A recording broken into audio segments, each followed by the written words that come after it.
Hello, my name is Yanni Gambros, and I'm the Head of Business Development for QC Ware. Thank you for joining me at Qubits Worldwide. Today, I'll be talking about how we at QC Ware deliver performance on quantum computing hardware. So we are a software quantum computing company, which means we deliver performance from the software side. In contrast, the hardware manufacturers produce hardware, and every time they produce a new piece of hardware, they have more qubits and they offer better qubits. We, on the other hand, we produce algorithms.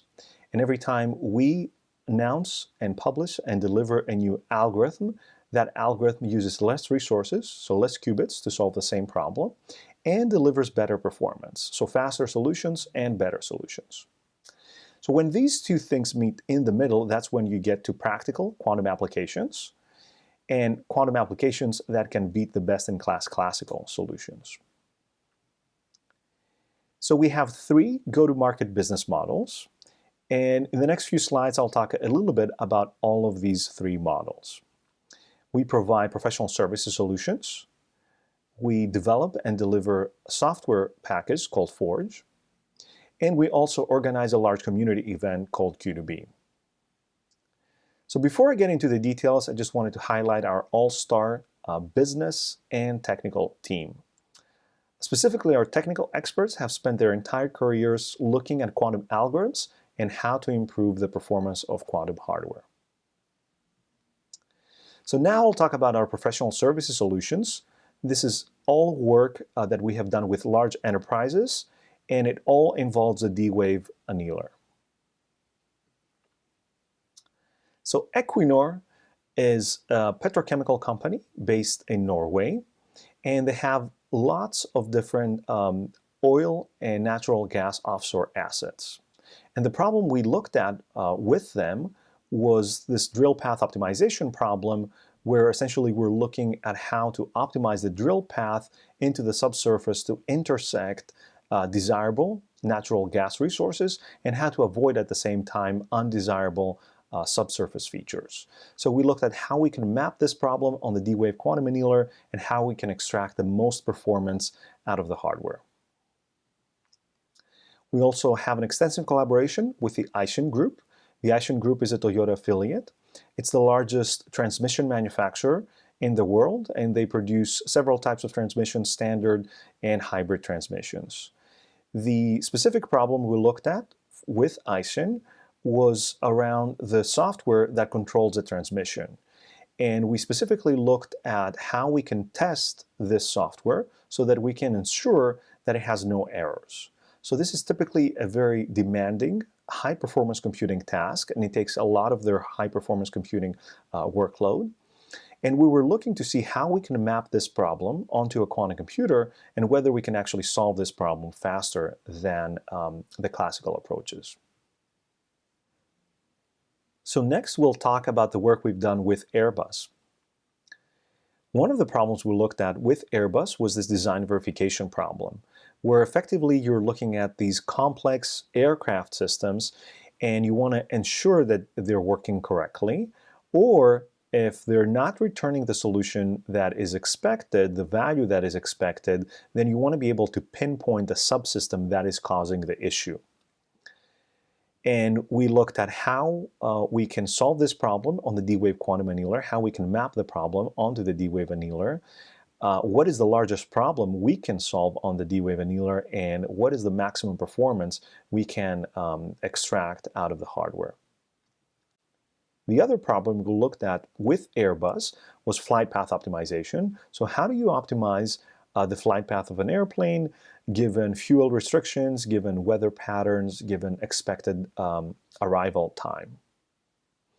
Again, the issue here is how big of a problem you can solve, how fast you can get the solution, and how good of a solution you're going to get, how good of a solution you're going to get.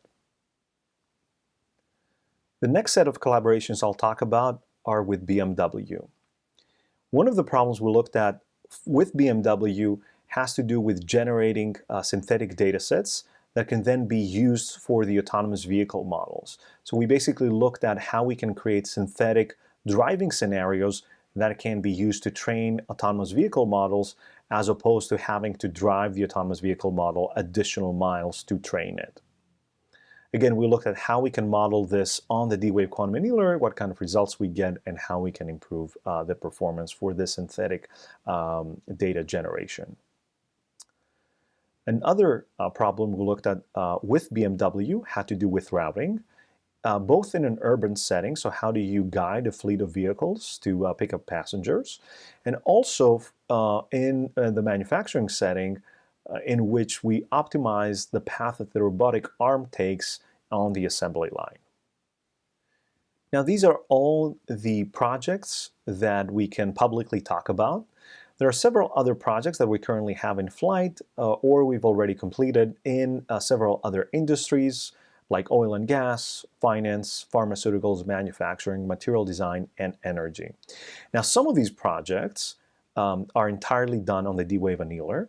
Some we're actually performing both on the D-Wave annealer and on gate-based architectures, and some are entirely done on gate-based architectures.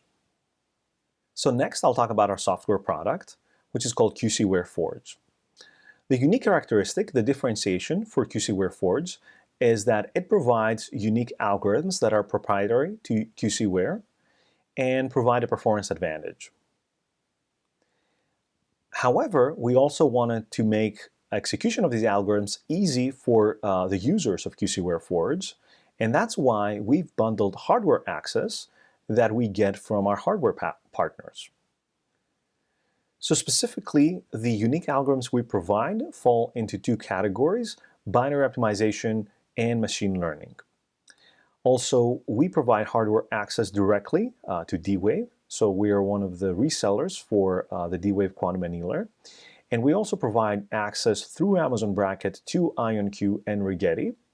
And also, we have some simulators running on CPUs and GPUs.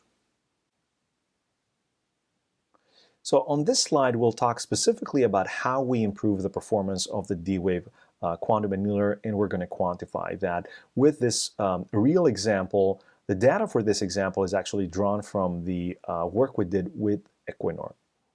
So in this graph, the height of the bar represents how many times we get to a good solution, a solution that is within a certain percentage of optimality. And the red bars basically represent the solutions we get with the default settings of the D-Wave quantum annealer. The blue bars represent the number of solutions we get, the number of good solutions we get using Forge, the QC Ware Forge product, with the D-Wave quantum annealer. So you can see here is that as the, for small problems rather, the D-Wave quantum annealer actually does really well. But as the problems get larger, the blue bars actually are becoming much larger, and in some cases you can see that the D-Wave, the red bars actually completely disappear. So this is a screenshot of our QC Ware Forge platform. You can see here that it's a hosted Python notebook interface where you can define your Q matrix, you can define your input variables to a problem, and then you can ask the platform to execute several different algorithms like a binary optimization algorithm, a machine learning algorithm, and then you can also specify which hardware backend you want this algorithm to run on. So you can specify classical backends, so CPU and GPU simulators, or you can specify the D-Wave quantum annealer or gate-based architectures if it's appropriate for the problem. So with that, I'd like to spend just a little bit of time talking about our conference, our community event. It's, as I mentioned earlier, it's called Q2B, Practical Quantum Computing. It runs from December 8th through December 10th. It's going to be a virtual event this year. It's the fourth installment of the Q2B event. It's one of the earliest and largest quantum computing events. These are our diamond sponsors for this year, and we're also very excited to announce that we're going to have some very high quality mainstream business speakers. So we're going to have Eric Schmidt, former CEO and chairman of Google and co-founder of Schmidt Futures, delivering the opening keynote, and Grazia Vittadini, CTO of Airbus, delivering the opening keynote on day 3. So with that, I'd like to thank you for listening in. Please don't hesitate to reach out. I'll be happy to answer any questions. Thank you very much.